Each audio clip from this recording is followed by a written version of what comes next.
She sat pale-faced in the main seat, forcing herself to deal with the consort's greetings. Anna sat to her lower right, her eyes constantly darting toward the entrance. Before long, a eunuch announced in a sharp voice, "His Majesty has arrived! Lady Lucy has arrived!" Everyone quickly rose to bow. The Emperor walked in holding Lucy's hand, with a rare look of joy on his face. Lucy wore a pale yellow palace dress, with only a few pearl flowers in her hair, yet they made her skin look snowy white and stunning. "Rise!" The Emperor waved his hand and personally helped Lucy take her seat. Her seat was right beside Anna. Anna's face instantly turned dark, and she nearly twisted the handkerchief in her hands to shreds. Mary barely kept a smile on her face, but the disappointment in her eyes was impossible to hide. After the banquet began, the dancers performed their carefully rehearsed routine as cups passed around the hall. Anna suddenly stood up. "Your Majesty, I recently learned a new song. I'd like to perform it for you and the ladies." The Emperor nodded absent-mindedly. "Go ahead."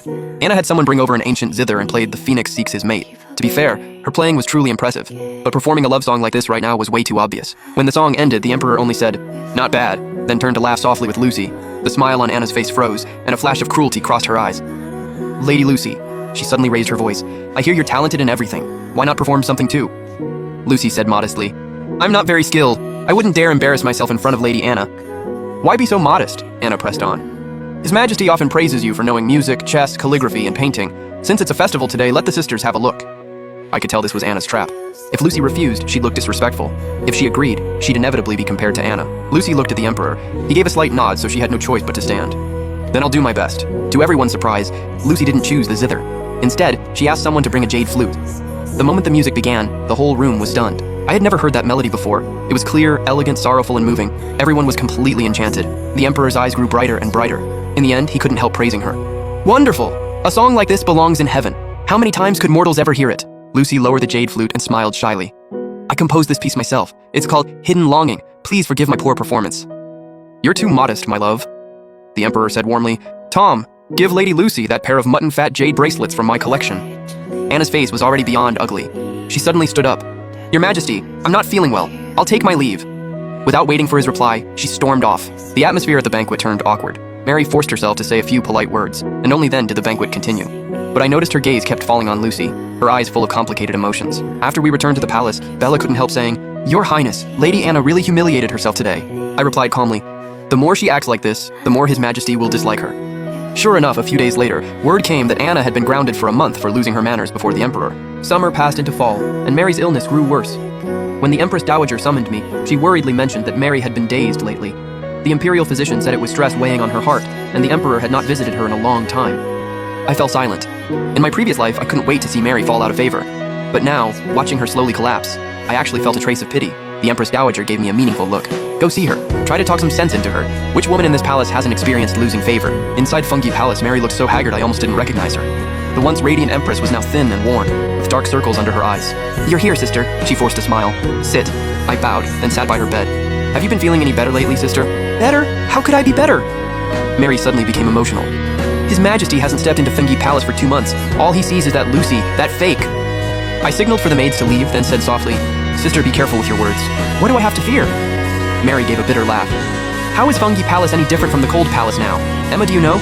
Yesterday was my birthday. His Majesty didn't even send a word. He only had Tom deliver the usual reward." Tears rolled down her face. "I gave him everything, yet this is how he treats me." I didn't know how to comfort her. In my previous life, Mary maintained the dignity of an empress until her death. But now, she was breaking down in front of me. Was it because I hadn't plotted against her, so she found losing favor even harder to accept? I chose my words carefully. His Majesty is only blinded by novelty for now. Eventually, he'll realize who truly cares about him. Mary shook her head, her eyes gradually going hollow. "No, he won't. I know him. Once his heart changes, he never looks back." She suddenly grabbed my hand. "Emma, help me with something." "Tell me, sister." Mary's voice was so low it was almost inaudible. "I want to see Lucy, alone." My heart jolted. "What do you plan to do?" "Don't worry, I won't hurt her." Mary gave a bitter smile. "I just want to see what makes the woman who replaced me so special." I hesitated. In my previous life, Mary and Lucy had almost no direct contact. What consequences would this meeting bring now? After leaving Fungi Palace, I went straight to Manking Pavilion. Lucy was very surprised to see me and quickly rose to greet me. "Why did your Highness come in person? I should have gone to pay respects to you." I looked her over. In just a few months, Lucy had already lost the innocence she had when she first entered the palace. Her speech and manners now carried more steadiness and confidence. "Lady Lucy, you're too polite," I said calmly. "I'm here today to pass on a message from Her Majesty." When she heard the word Empress, Lucy's eyes flickered. "Please tell me, Your Highness." "Her Majesty wants to see you, tomorrow at noon in the rear garden of Fungi Palace." Lucy frowned slightly. "That doesn't seem proper." "It doesn't."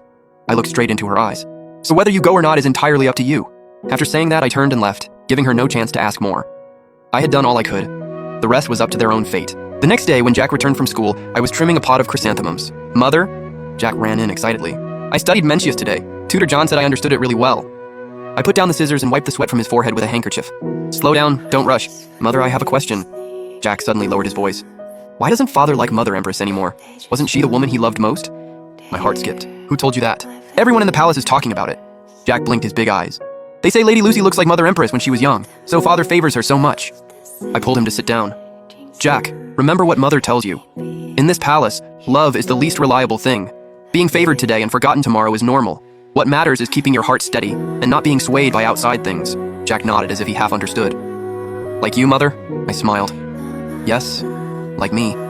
Then what if one day Father doesn't like me anymore either? He will always care about you. I cupped his little face. And no matter what happens, Mother will always be by your side.